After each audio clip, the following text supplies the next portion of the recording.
All right, so which leads to my second point, which is managing your emotions. And this is what I want to talk about today. We all get emotional much more than we actually admit that we do.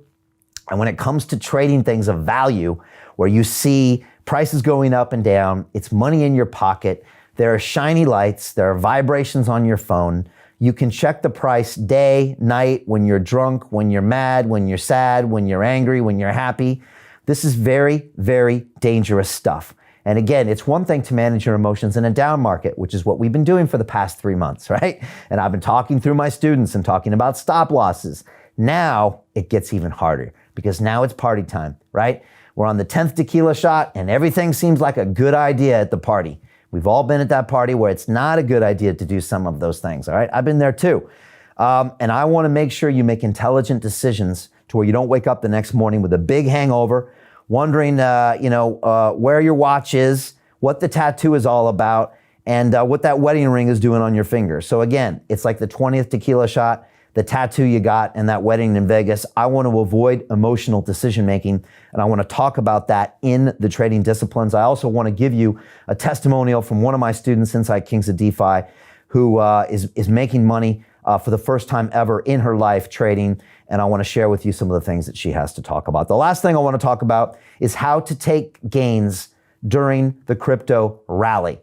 And let me throw up a really quick chart up here that just gives you a rough idea of what I'm talking about here. And again, you can see someone here buying an asset, and you can see someone here selling it too late. And I don't want this to happen to you. And I want to show another really interesting graph. This is the stock price of BlackBerry. It's a very old chart, and it's a technology that doesn't apply to crypto. But look at the cycle of this stock price.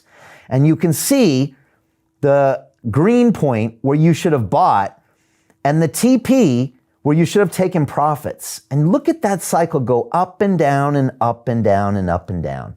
And you can see on that graph 4 opportunities where you could have made money, right? And the reason I show you that graph, and you can come back to me now, is that a hodler would still be sitting there with their position, whereas a trader would have locked in 4 different profit strategies, 4 different profit strategies, because they were using their brain and checking their emotions at the door. And that's why I don't like hodlers, and that's why I like intelligent traders with discipline.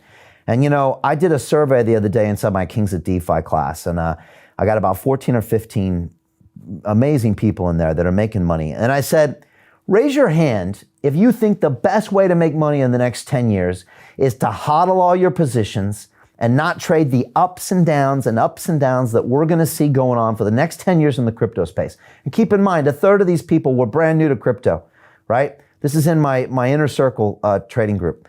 And almost every single student raised their hand and said, you're right, Brian, that makes sense. We need to trade the ups and the downs, even though we all believe long-term this market is going to go up.